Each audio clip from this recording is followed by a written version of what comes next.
नाज़रीन, ईद क़ुरबा आपको बहुत बहुत मुबारक हो और इसी उम्मीद के साथ हम आपको ये मुबारकबाद भी देते हैं कि अल्लाह ताला आपकी क़ुरबानी को कबूल फ़रमाए और आपको मज़ीद इस्तिताअत दे कि आप अल्लाह की राह में और भी क़ुरबानियाँ किया करें। ये सिर्फ़ एक दिन के साथ इसको एसोसिएट ना करें, बल्कि जब भी मुमकिन हो सके अल्लाह की राह में अपनी कीमती जो चीज़ें होती हैं या लोगों की मदद करते रहा करें, क्योंकि ये एक एहसन इक़दाम है और इस एक्टिविटी को चलते रहना चाहिए। खैर है और खैर जो है वो बढ़ती रहनी चाहिए।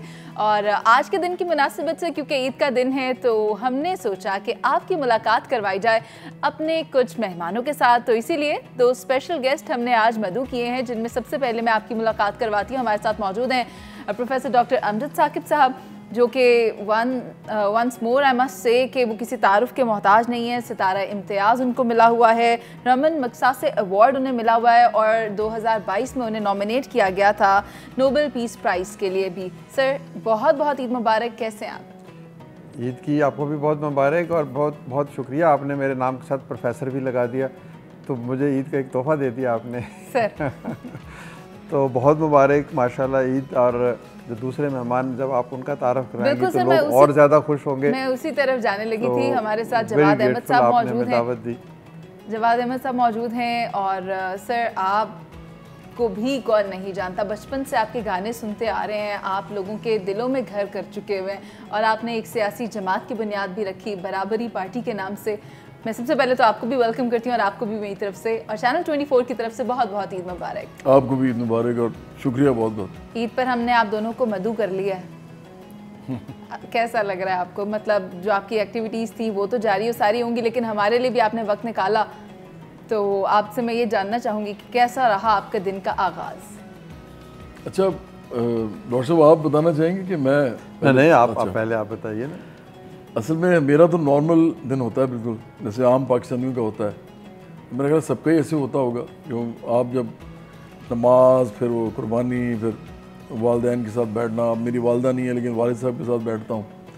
फिर वो जो दोस्त यार कोई आ जाते हैं, रिश्तेदार आ जाते हैं, और फिर रात को या अगले दिन ईद से फिर हम भी कहीं निकलते हैं, कोई दोस्तों वगैरह से मिल लेते हैं। मेरा ख्याल है कि ईद वाले दिन आपको कम से कम उन लोगों से मिलना चाहिए जिनसे आप साला साल नहीं मिलते।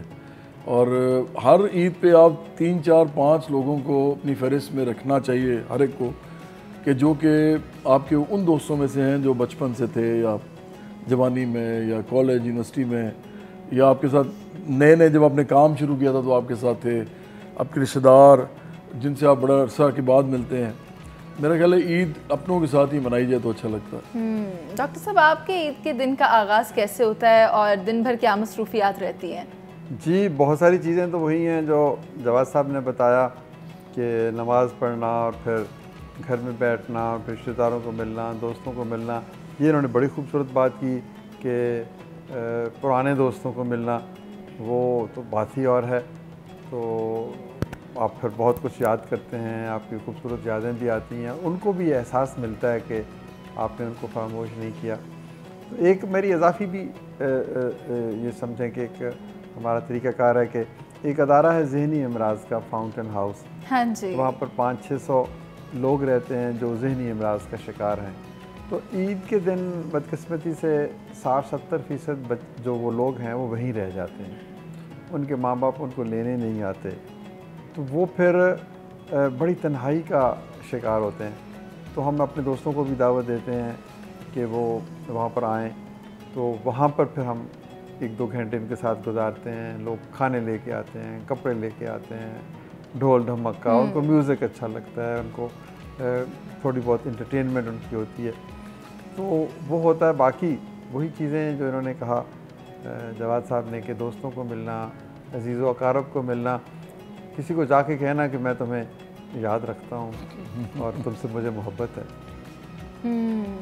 यही से पता चलता है कि उनकी डिवोशन कितनी ज़्यादा है अपने ही लोगों के साथ, जिनको उनके अपने छोड़कर जा चुके होते हैं। वैसे बहुत सी इंटरेस्टिंग बातें हैं जो मैं आप लोगों से करना चाहूँगी, लेकिन एक पहलू है जो शायद अभी तक किसी ने डिस्कवर नहीं किया होगा, वो ये कि डॉक्टर अमजद साकिब जब अपने लिए या अपने घर वालों के लिए कुर्बानी का जानवर ख़रीदने जाते हैं तो उस वक्त क्या माहौल होता है, वो बताएं आप मुझे। आपने ख़ुद पसंद किया? जी, मैं बहरहाल मुझे अपनी ये कोताही तस्लीम करनी चाहिए कि मैं आज तक कभी नहीं ख़रीदने गया। अच्छा। तो वो मेरी बेगम कभी कभी जाती हैं माशाल्लाह, या फिर कोई और ले आता है। अच्छा। तो ख़रीदने की जाने की सादत जो है ना, ये मुझे नसीब नहीं हुई। अलबत्ता उसकी जो कीमत अदा करने की ज़िम्मेदारी मैं ज़रूर पूरी करता हूँ। तो और फिर खाने के लिए ऑफ कोर्स। तो ख़रीदा मैंने नहीं है कभी, इसलिए मुझे पहचान नहीं है। तो जवाद साहब, आपके केस में भी कुछ इस तरह है या इसके बरक्स है, आप खुद जाते हैं पसंद करने? नहीं, असल में मेरा तो बिल्कुल अजीब सा मामला है जी। आप देखें, जिस ज़माने में मैं आया था ना शोबिज़ में, मुझे 23 साल हो गए हैं। 23 साल पहले मैंने अपना पहला एल्बम निकाला था। उससे पहले मैं जुपिटर्स में था, तो म्यूज़िक में तो काफ़ी अर्सा हो गया, लेकिन मेरा सोलो करियर जो था वो 23 साल पहले स्टार्ट हुआ था। तो सन 2000 में ना कोई चैनल थे सिवाय PTV के 2 चैनल थे। अखबार इतना इंपॉर्टेंट था कि अखबार ही चैनल से कई दफ़ा बड़ा होता था। मतलब अगर जंग अखबार की सुर्खी में आप आ गए हैं ना, इसका मतलब कि आप पूरे पाकिस्तान में आपकी न्यूज़ चली गई है। अच्छा। इतना इंपॉर्टेंट था। सोशल मीडिया था ही नहीं। तो हमारे ज़माने में हम जो थे, हम मासेस के अंदर एकदम रिकग्नाइज हो जाते थे, क्योंकि लोग ही बड़े कम थे। बहुत कम लोग थे जो सो कॉल्ड, जिनको हम स्टार कहते हैं। मैं तो मानता नहीं हूँ किसी को भी, ना अपने आप को। इंसान को आम तरीके से रहना चाहिए, लेकिन वही वो जो सेलिब्रिटी कल्चर है वो उस वक्त था ही नहीं। एक्चुअली 10-12 क्रिकेटर्स थे, 10-12 सिंगर थे, 10-12 एक्टर थे, न्यूज़ कास्टर्स थे। अच्छा। एंकर तो थे ही कोई नहीं। हाँ। उस ज़माने में कोई एंकर नहीं होता था। तो आप ये ज़हन में रखें कि हम जैसे लोग जो करोड़ों की तादाद में फिर जाने जाते थे। हमारी एल्बम बिकती थी मतलब 20 लाख, 40 लाख, 50 लाख, जो कि एक बार दिलेर मेहंदी को मैंने कहा, मैं तमीज़ इसलिए बांध रहा हूँ, आपको समझ आए कि मैं क्या कहने लगा। मैं दिलेर मेहंदी को कहा कि आप कितनी एल्बम बेचते हैं, बल्कि उसने मुझे कहा, उन्होंने कहा कि आप कितनी, मैंने कहा जी इतनी। उन्होंने कहा यार ये तो बहुत ज़्यादा है, इतनी तो हम इंडिया में नहीं बेचते, क्योंकि पंजाबी म्यूज़िक जो हाँ। वो बेचते थे। हमारे यहाँ पे ना बहुत ही पॉप म्यूज़िक बहुत ज़्यादा होता है। वहाँ फिल्म म्यूज़िक है, यहाँ पॉप म्यूज़िक है, था उस ज़माने में। तो हम तो कहीं जा ही नहीं सकते थे उसके बाद। अच्छा। आप ये समझें कि 1 साल के बाद 2001 से लेके 2023 आ गया है, मैं बहुत ज़्यादा नहीं बाहर निकलता। हालांकि पिछले 10 साल से मैंने म्यूज़िक कम किया है, लेकिन अभी भी चूँकि लोग वो जो 15 साल से उम्र के से लेके अभी तक जो 70-80 साल के हैं वो जानते हैं, शक्ल से भी जानते हैं, काम से भी, नाम से भी। तो ईद वाले दिन नहीं जाना होता कहीं इस तरह के कामों में। लेकिन हमारा तो अब ये है इवन कि हम हिस्सा डालते हैं, नहीं होता कि आप हाँ जी जानवर इकट्ठे मिलकर गाय की कुर्बानी कर ली, ऊंट की क्योंकि मेरे दोनों भाई बाहर हैं, एक कनाडा में एक इंग्लैंड में। मैं और मेरे वालिद साहब हैं, मैं वालिद साहब से रहता हूँ। तो अब कौन वो लेने जाए और कौन वो उसको करे एहतमाम, तो मुश्किल होता है। अच्छा ठीक है, यानी कि आप दोनों जो हैं खाली खाने के अंदर पार्टिसिपेट कर लेते हैं। लेकिन चलें, अगर हिस्सा डालने की ही बात है तो डॉक्टर साहब आप ही बताएं, जब आपकी बेगम जानवर ले आती हैं कुर्बानी वाला घर पर, तो फिर उसको उस जानवर की क्या आवभगत की जाती है? क्या उसमें आप हिस्सा लेते हैं? क्योंकि लोगों की खिदमत तो आप बहुत करते हैं, मैं जानना चाहती हूँ आप कुर्बानी के जानवर की कितनी खिदमत करते हैं? मैं खिदमत नहीं करता, बस वो कुछ हमारे माशाल्लाह मुलाजिम भी होते हैं, तो उनके बच्चे भी होते हैं, तो वो खुद ही उनके कानों में गुब्बारे लगा देते हैं। अच्छा। तो बहरहाल ये हिस्सा डालने से मुझे याद आया कि हम हिस्सा भी डालते हैं। मसलन अब अखुवत में इस तरह बहुत सारे और अदारे हैं जो ईद कुर्बानी के मौका पर कुर्बानी लोगों के तवस्सुत से करते हैं और फिर वो गोश्त जो है वो गरीबों तक पहुंच जाता है। तो उसके ज़रिए से भी अब तो कुर्बानी आसान हो गई है। मतलब बैरून मुल्क से हज़ारों लाखों पाकिस्तानी हैं, तो वो कहते हैं कि हम ये ईद की जो खुशियाँ हैं इनमें शरीक करें पाकिस्तान के गरीब लोगों को। हाँ तो वो भेज देते हैं, तो मुख्तलिफ अदारे फिर उनके ज़रिए से वो गोश्त तकसीम कर देते हैं। तो हम भी अपने इस अदारे के ज़रिए से ये काम करते हैं। यानी लोगों की तरफ से कुर्बानी की जाती है लोग जी। मतलब आप किसी ने कहा ना जी 5, 6, 7, 8 जितने भी हिस्से होते हैं गाय के, उसमें 20-30 हज़ार जो भी वो उस वक्त का रेट होता है वो दे देते हैं। 30-35-40 हज़ार रुपये वो जो बकरे के लिए या बाकी, तो वो फिर लोग, हमारा एक पोर्टल है उसके ऊपर वो पैसे ट्रांसफ़र कर देते हैं। अच्छा। और फिर हमारी ये ज़िम्मेदारी होती है कि वो एक अमानत के तौर पर पैसे आते हैं, फिर हम यहाँ से तो बड़े वेंडर्स के ज़रिए से वो ख़रीद के अपने सामने उनको, हमारे स्टाफ के लोग उनको उनको हलाल करते हैं, ज़िबा करते हैं और फिर उनको छोटे छोटे शहरों में हम कोशिश करते हैं कि बड़े शहरों की बजाय छोटे शहरों में पहुंच जाए, क्योंकि ये एक होना ये चाहिए कि जितना भी कुर्बानी का गोश्त है वो उसमें से आम तौर पर लोग एक हिस्सा खुद रखते हैं, एक हिस्सा अपने रिश्तेदारों को देते हैं, एक हिस्सा गुरबा में तकसीम करते हैं। तो क्या ही अच्छा हो कि हम सारा ही सारा गरीबों को दे दें। हम तो सारा साल खाते ही रहते हैं। सर मैं आपकी बात से इत्तेफाक करती हूँ। क्या सारे का सारा ही गरीबों को देने का हुक्म है या फिर हुक्म है? हुक्म नहीं है। देखिए एक चीज़ है शरिया कंप्लाइंट कि यानी जो शरीयत जिस चीज़ की इजाज़त देती है उसके मुताबिक तो आप रख सकते हैं। एक चीज़ होती है तकवा कंप्लाइंट, मतलब 2.5% आप ज़कात देते हैं ना, हाँ जी, तो आप शरिया कंप्लाइंट हो गए कि शरीयत के असूल के मुताबिक आप मुसलमान। लेकिन तकवा 2.5% के बाद शुरू होता है। अच्छा, ऐसे भी लोग हैं जो 100% अल्लाह की राह में दे देते हैं और रिश्तेदारों को याद रखते हैं कि नहीं रखते? नहीं, वो 100% जिसको देते हैं वो मुस्तहिक लोगों को ही देते हैं। आप मेरी बात को मैं दोबारा एक्सप्लेन करता हूँ कि 2.5% आप गुरबा को तकसीम कर दें तो आप मुसलमान हैं। सर मैं तो ऐसे ऐसे लोगों को भी जानती हूँ जो गरीबों को दे देंगे, कहेंगे रिश्तेदार नू दें तो चंगा है, इन्हों ही दे दीजिए। ऐसे भी लोग पाए जाते हैं, इसलिए मैंने वजाहत ली। रिश्तेदार अगर गरीब है तो उसको देने चाहिए, पहला हक उसका है। लेकिन अगर वो गरीब नहीं है तो फिर उसकी बजाय उसको देना चाहिए जिसको, मैं आपको क्या बताऊँ, हम ऐसे लोग भी मिलते हैं जो कहते हैं साल में एक दफ़ा गोश्त मिलता है। बिल्कुल ऐसे ही, तो आप ठीक है। आपको उनकी तरफ तवज्जो देनी चाहिए जो ज़्यादा मुस्तहिक हैं।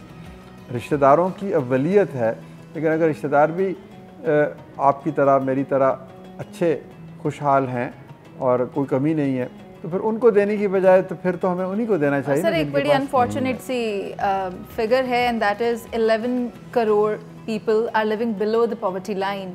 उनको भी हमें एड्रेस करने की ज़रूरत है। वैसे लोग तो बहुत ज़्यादा हैं। मुझे एक ब्रेक का कहा जा रहा है डॉक्टर साहब और जवाद साहब, मैं ब्रेक के बाद वापस आती हूँ।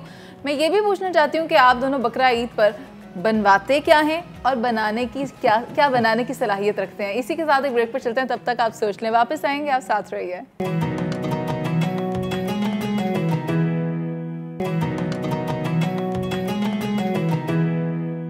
वेलकम नाजरीन, ईद कुर्बान का मौका है और मेरे साथ दो स्पेशल गेस्ट मौजूद हैं। तो मैं चाहती हूँ कि सबसे पहले जवाद साहब आपसे पूछा जाए कि आप खाने की सिर्फ फरमाइश ही करते हैं या आप कुछ बना भी सकते हैं? ईद के दिन कुर्बानी होती है, गोश्त भी बनता है घर में, तो कुछ ऐसा होता है जो स्पेशल आप भी तैयार कर सकते हो या कभी किया हो? नहीं, मैं बिल्कुल मुझे नहीं आता पकाना। मैं क्योंकि ना बाहर रहा नहीं कभी, मेरे दोनों भाई जो हैं वो पका लेते हैं। अच्छा। क्योंकि वो बाहर रहे हैं। और फिर मेरा एक भाई जो था वो हॉस्टलाइट था, वो हॉस्टल में जाके रहता था, मैं नहीं रहता था। वो ऐसे ही चला जाता था और 10-10, 12-12 दिन रहता था वहाँ जाके। आर्किटेक्चर में था, उन्होंने कोई डिज़ाइनिंग करनी होती थी और ड्राफ्टिंग करनी होती थी। मैं मैकेनिकल इंजीनियरिंग कर रहा था, मुझे ज़रूरत नहीं होती इन चीज़ों की, तो मैं हमेशा से डे स्कॉलर रहा हूँ। अच्छा। तो इस वजह से भी मैंने नहीं सीखा। उसके अलावा मेरे घर में जो है वो इस मामले में थोड़ा सा पेट्रियार्की का माहौल था। वो सारा जो भी काम करते थे वो ख़वातीन करती थी। मैं हालांकि इसके हक़ में नहीं हूँ, तो मैं ख़ुद भी समझता हूँ कि मर्दों को शाना बशाना काम करना चाहिए घर का भी पाकिस्तान में। लेकिन चूँकि हमारा जो फैमिली सिस्टम है वो ट्रेडिशनल है अभी तक। अच्छा। और वो जो औरतें हैं वो एजुकेशन और काम के अंदर अभी भी बहुत कम है पाकिस्तान के अंदर। जो ओवरऑल जो एनवायरनमेंट है उसके अंदर मर्द कमा के लाते हैं और औरतें जो वो घर में रहती हैं। तो इसलिए अभी तक वो कल्चरल एक आप ये समझेंगे एक इम्पॉर्टेंस है इसके अंदर हमारे फैमिली यूनिट के अंदर कि ये औरतें जो है वो खाना बनाएं। मैं नहीं समझता कि होना चाहिए कि हर वक्त, लेकिन ये है। तो शायद इसलिए मैं उस चूँकि दौर में पला बड़ा हूँ और अब मुझे रिग्रेट होता है कि मुझे नहीं पकाना आता। मेरी अब आदतें पक्की हो चुकी हैं और मुझसे कोई एक्सपेक्ट ना करे। अब तो टाइम भी नहीं है ना। मैं अंडा उबाल सकता हूँ। अच्छा। मैं चाय बना सकता हूँ। अच्छा। और नई नवेली दुल्हन वाले सारे काम कर सकता हूँ। मैं यही कर सकता हूँ सिर्फ। हाँ जी डॉक्टर साहब आप बताएं। आप इन्होंने बड़ी खूबसूरत बात की ना कि अंडा बना सकते हैं।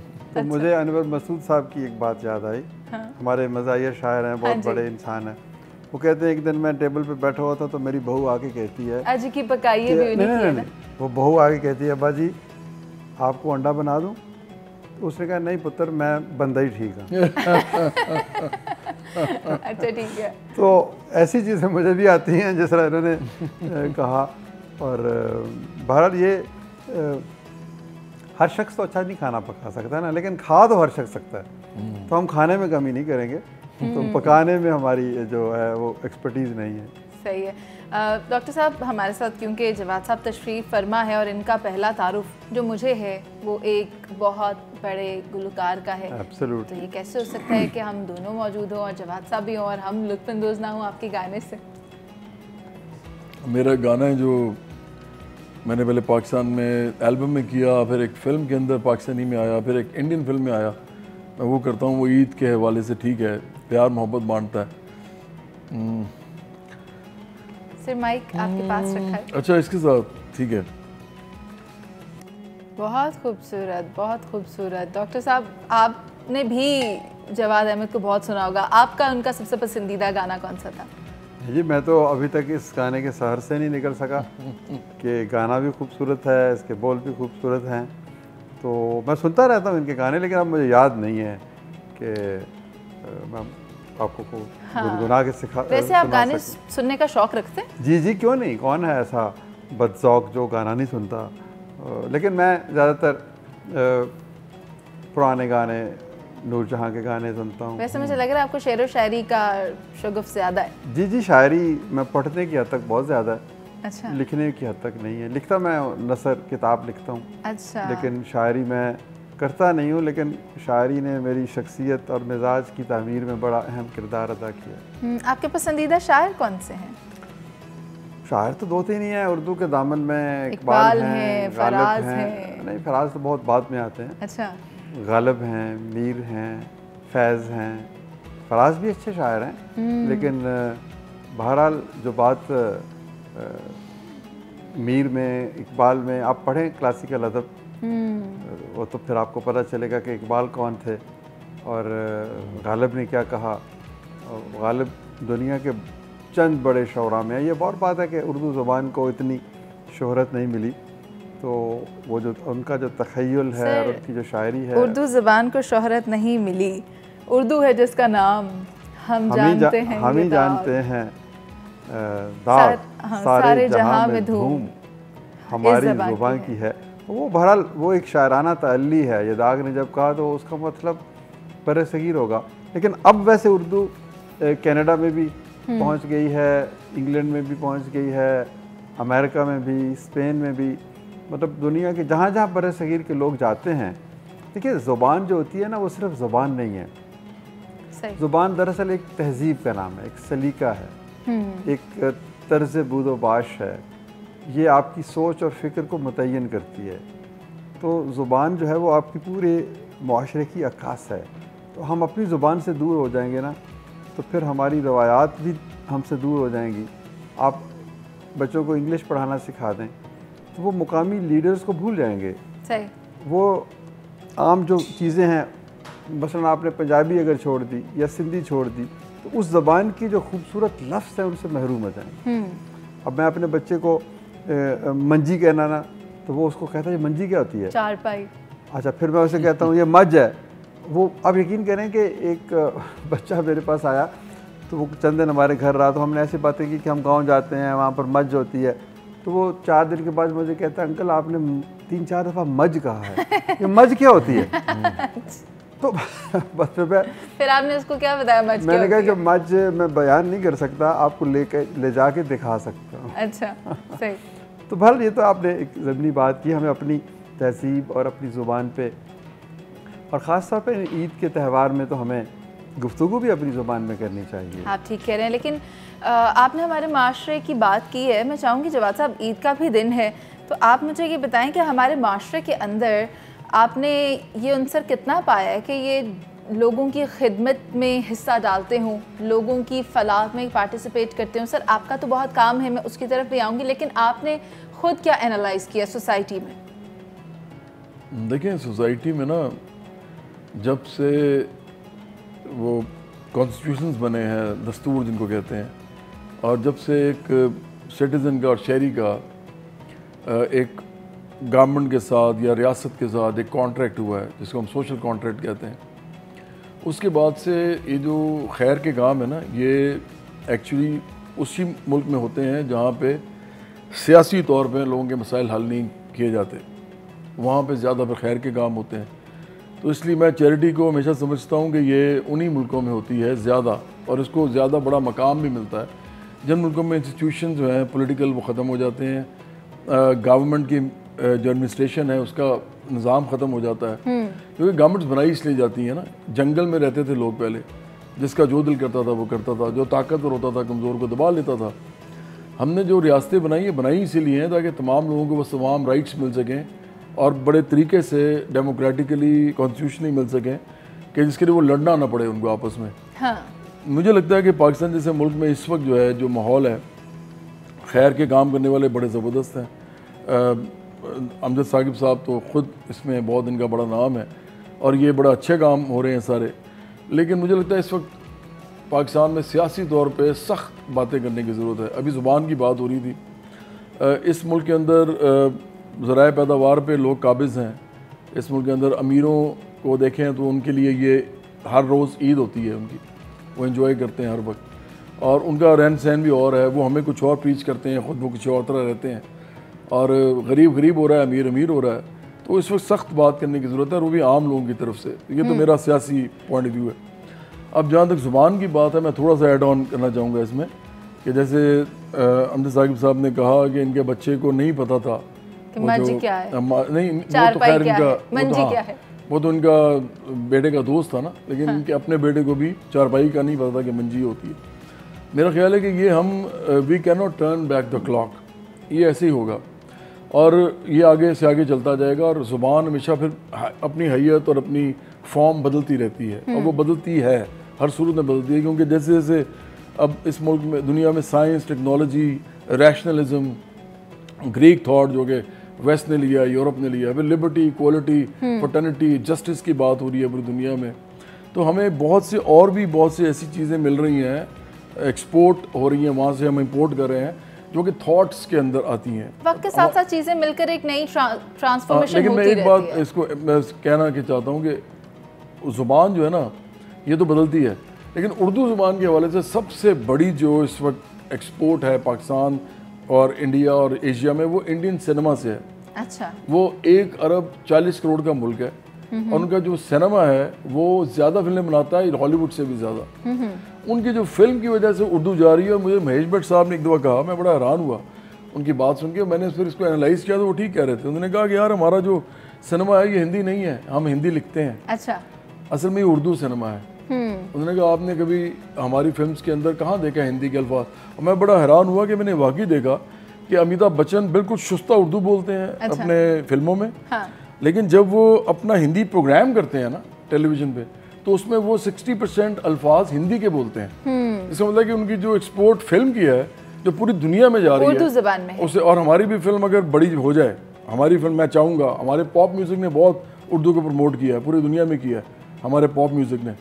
लेकिन चूँकि फिल्म हमारी नहीं बड़ी हो सकी, अगर हमारी फिल्म बड़ी हो जाए ना पाकिस्तान की, तो हम भी उर्दू एक्सपोर्टर बहुत बड़े हो जाएंगे। सर हम तो इसी पर काम कर रहे हैं कि पहले हम यहाँ के लोगों के दिल बड़े करें, ताकि वो लोग जो उनके साथ चलने वाले लोग हैं उनको तो उन्हीं के बारे में नहीं पता होता कि उनकी इस्तात क्या है या उनकी स्टैंडिंग कहाँ है। जब अपना दिल बड़ा करेंगे तो लोगों की खिदमत भी किया करेंगे। इसी पैगाम के साथ अभी एक ब्रेक पर चलते हैं, लेकिन वापस आएंगे और फिर आपसे एक फरमाइश करेंगे, ठीक है? अभी चलते हैं ब्रेक पर, वापस आएंगे, आप साथ रहिए। Welcome back. और अब हम ब्रेक के बाद हाजिर हैं। ब्रेक पर जाने से पहले मैंने यही रिक्वेस्ट की थी कि हमारे जो लोग हैं, जो हमारे दोस्त अहबाब हैं, उनको ये चाहिए कि ईद पर ही ख़ास तौर पर नहीं बल्कि आम दिनों में भी अपने लोगों का ख्याल रखा करें, अपने रिश्तेदारों का ख्याल रखा करें, अपने सोसाइटी में रहने वालों का, अपने इर्द गिर्द के लोगों का, अपने दोस्तों का। क्योंकि कई लोग जो होते हैं वो सफ़ेद पोश होते हैं, हम उनके बारे में जान नहीं पाते, लेकिन हो सकता है कि वो ज़रूरतमंद हो। तो डॉक्टर अमजद साकिब इस पर बहुत काम कर रहे हैं। सर आपकी ऑर्गेनाइजेशन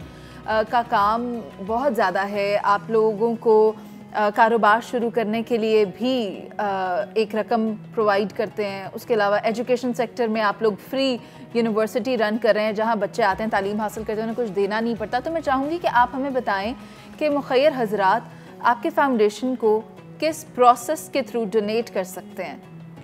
जी देखें, मैं पहले तो जवाद साहब की बात को भी इंडोर्स करूँगा कि असल में माशरे में यह रियासत के काम हैं, मुफ्त तालीम देना, मुफ्त सेहत देना, सिक्योरिटी, सड़कें, गलियाँ, नालियाँ, तो अब देखें ना, अब स्वीडन है, नॉर्वे है, ये जो स्कैंडिनेवियन कंट्रीज़ हैं, तो वहाँ पर ये सारे काम रियासत करती है, इसलिए कि 70% तक आपके ऊपर टैक्सेस लगाए जाते हैं। जो ज़्यादा रकम देते हैं वो ज़्यादा टैक्स देते हैं, जो ज़्यादा अमीर हैं। तो हमारे यहाँ अभी शायद वो टैक्स का कल्चर नहीं बना, या हमारे यहाँ इतनी लोगों को अपने इस ज़िम्मेदारी का एहसास नहीं है कि रियासत को दिए बग़ैर तो हम रियासत से तवक्कुआत नहीं कर सकते कि हर तरफ खुशियाँ हों और हर तरफ तालीम हो और हर तरफ सहूलतें हों। अच्छा, रियासत भी कमज़ोर है, गवर्नेंस भी कमज़ोर है, कानून की हुक्मरानी भी कमज़ोर है, टैक्सेशन का निज़ाम भी कमज़ोर है, रेवेन्यू कलेक्शन भी कमज़ोर है। तो इस माहौल में जब गुर्बत को लोग देखते हैं तो फिर वो अपने से कहते हैं कि चलें हम किसी अदारे के साथ मिलकर काम करते हैं, हम खुद किसी को देते हैं, हम कोई अपना अदारा बना लेते हैं। तो ये, क्योंकि देने की जो लज्जत है ना वो हर शख्स के अंदर है। कौन है जो किसी को भूखा तड़पता हुआ देखे या बीमारी की वजह से, दवा ना होने की वजह से मरते हुए देखे और वो ना दे? तो ये एक हमारा ख़ास तौर पर, हम मुसलमान होने का दावा करते हैं, अल्लाह से डरते हैं, तो इस लिहाज से देना लाजम भी है। ज़कात है, सदक़ात हैं, अतियात हैं। तो फिर वो लोग जो टैक्सेस तो देते ही हैं लेकिन उनके पास फिर भी ज़रूरत से बहुत कुछ ज़ायद होता है, वो लोग हैं जो फिर वो इंडिविजुअली हमें देते हैं, फिर कॉर्पोरेट्स की सूरत में देते हैं, फिर बैरून मुल्क से पाकिस्तानी बहुत सारे हैं जो वहाँ पर अल्हम्दुलिल्लाह खुशहाल हैं। तो वो कहते हैं कि मेरे वतन में अगर गुर्बत है तो मैं भी इस गुर्बत को ख़त्म करने की ज़िम्मेदारी कबूल करता हूँ। सर, इस कार्य खैर में हिस्सा कैसे डाला जा सकता है? हिस्सा डालने के लिए तो सबसे पहले तो आप डाल रही हैं। आई एम एक्सट्रीमली ग्रेटफुल कि देखें, पैगाम पहुंचाना भी तो एक हिस्सा है ना। हाँ जी। नेकी की बात आप कर रही हैं, आप अखुवत की बात कर रही हैं, आप लोगों को देने की तरफ राग़ब कर रही हैं। तो सबसे पहले तो आपका शुक्रिया कि हम लोगों से कहेंगे कि वो भी ये बात सुन के 10 लोगों को बताएं, ताकि इस मुल्क से मायूसी भी ख़त्म हो ना, कि लोगों को ये भी पता चले कि अच्छे काम भी हो रहे हैं। हाँ जी। फिर इसके अलावा कोई हमारी वेबसाइट पर जा सकता है, वहाँ पर आपको पूरे जो तरीक़ाकार बताया गया, हमारा एक पोर्टल है, आप घर बैठे बैठे ही दे सकते हैं। आप पोर्टल के फ़ोन के ज़रिए से भी आप ट्रांसफ़र कर सकते हैं, आप चेक भी काट सकते हैं, आप हमारे दफ्तर में आ जाएं, आप एक हमदर्दी का। मैंने तो आपका ऑफिस विज़िट किया हुआ है। तो फिर देखें ना, आपका आने से जो लोगों को तक़वियत मिलती है वो भी एक डोनेशन है। हाँ जी। देखिए, नबी पाक सल्लल्लाहु अलैहि वसल्लम से किसी ने कहा कि आप कहते हैं कि सदका दे तो मैं तो गरीब हूँ, तो उन्होंने कहा कि सदका दौलत ही नहीं है, खजूर मुस्कुराहट भी सदका है, किसी को दुलासा देना भी सदका है, किसी मरीज़ की तीमारदारी करना भी सदका है, रास्ते से कांटे हटाना भी सदका है, किसी को पानी पिलाना भी सदका है।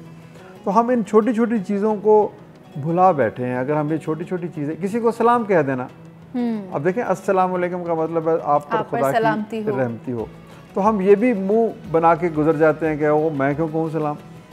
तो हमारे मुआशरे में कुछ बुनियादी इक़दार को भी, ये जो त्यौहार है ना, इस त्यौहार के हवाले से भी हम कहते हैं कि चलो आज तो गले मिल लो।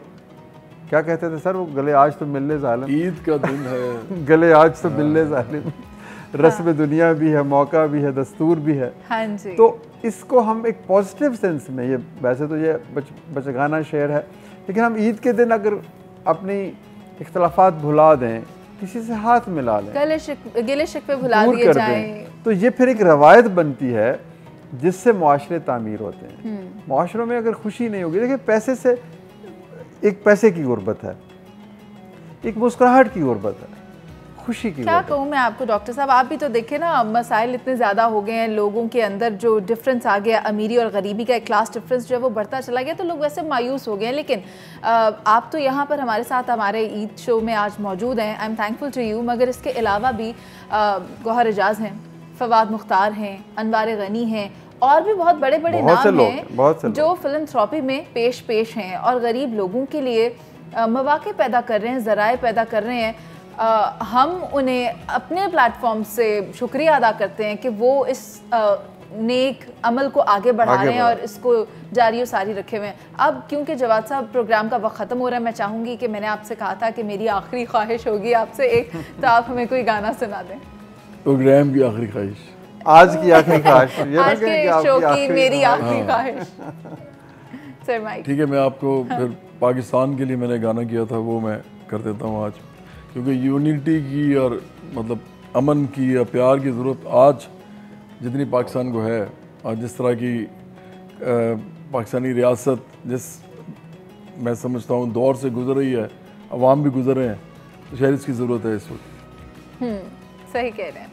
और आपके जो अल्फाज थे उनके अंदर वो हर किस्म की बात थी कि भुला दिए जाएं गिले शिकवे और मोहब्बतों को फ़रोग दिया जाए। इसी खूबसूरत पैगाम के साथ आप दोनों का बहुत शुक्रिया।